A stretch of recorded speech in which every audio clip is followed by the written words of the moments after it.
अब प्रसंग चल रहा है कि जो गीता जी में वर्णित है वो तो शास्त्र अनुकूल साधना। श्रीमद् भगवत गीता जी अध्याय नंबर 8 के श्लोक नंबर 13 में ये गीता ज्ञानदाता ब्रह्म है, श्री कृष्ण जी के शरीर में प्रवेश करके बोल रहा है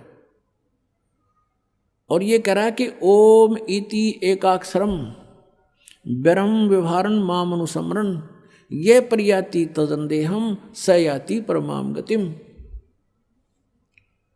मुझ ब्रह्म का, माम ब्रह्म, मुझ ब्रह्म का केवल एक ओम यह अक्षर है, एक यह ओम अक्षर है, नथिंग एल्स।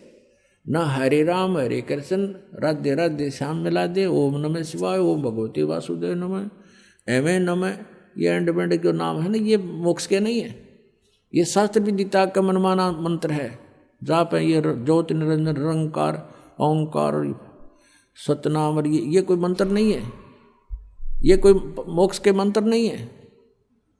और ये सतपुरुष अकाल मूर्त सब स्वरूपी राम, और भी पता नहीं कितने अटपट के मंत्र, जितने मुंह उतने मंत्र दे रखे नहीं।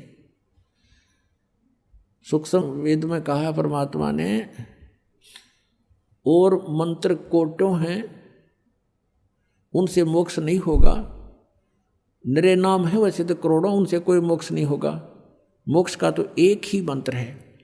जैसे ब्रह्म तक की साधना का ओम इति एक अक्षरम ब्रह्म व्यवहारण माम अनुसमरण यह प्रयाति तदंदेहम सयाति परमाम गतिम।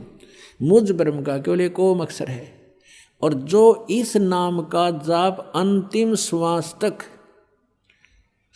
यानी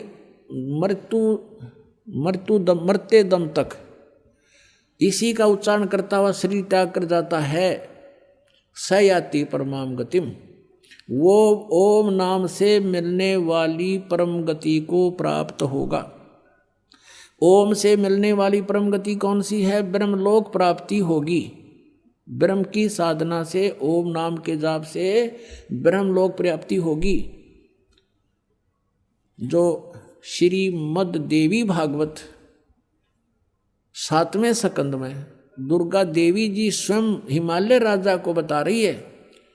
गीता प्रेस गोरखपुर से प्रकाशित सचित्र मोटा टाइप, केवल हिंदी, पृष्ठ 562-63 पर। उसमें क्या बता रखा है? पहले तो वो अपनी साधना के विषय में बताती है कि मेरी साधना करनी है तो ऐसे कर, लेकिन ये मोक्षदायक नहीं है। तो उस ब्रह्म का क्या स्वरूप है वो बताया जाता है। उसका एक ओम नाम है, उसका ओम नाम जाप करो और सब बातें छोड़ दो और कोई पूजा नहीं करनी। और उसको यानी ब्रह्म को पाने का टारगेट रखो, उद्देश्य रखो। अंत समय तक साधना करते हुए तुम उस ब्रह्म को प्राप्त कर जाओगे। वो ब्रह्म कहाँ रहता है? वो ब्रह्म लोक में रहता है। गीता जी अध्याय नंबर 8 के श्लोक नंबर 16 में कहा है कि ब्रह्मलोक पर्यंत ये सभी पुनरावृत्ति में है। ब्रह्मलोक तक गए हुए प्राणी भी जन्म मृत्यु में आते हैं, इनका पूर्ण मोक्ष नहीं होता। इसलिए गीता ज्ञानदाता 7वें अध्याय के 18वें श्लोक में कहता है कि ये सभी ज्ञानी आत्मा हैं तो नेक, समर्पित हैं परमात्मा के लिए, और ये मेरे वाली अनुतम यानी कति घटिया अश्रेष्ठ साधना में गति में ही स्थित हैं। यानी मेरे से होने वाली, ब्रह्म से होने वाली, ओम नाम से होने वाली गति ही इनको प्राप्त होगी, या तो अनुत्तम है। जन्म मृत्यु मेरे भी रहेंगे, अर्जुन तेरे भी रहेंगे, ये खुद कहता गीता ज्ञानदाता ब्रह्म। 4थे अध्याय के 5 और 9 श्लोक में, दूसरे अध्याय के 12 श्लोक में, 10वें अध्याय के दूसरे श्लोक में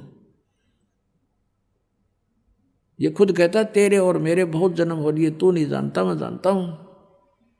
इसलिए तो कह रहा है 18वें अध्याय के 62वें श्लोक में कि अर्जुन तू सर्वभाव से उस परमेश्वर की शरण में जा, उसकी कृपा से तू परम शांति को, सनातन परम धाम को प्राप्त होगा।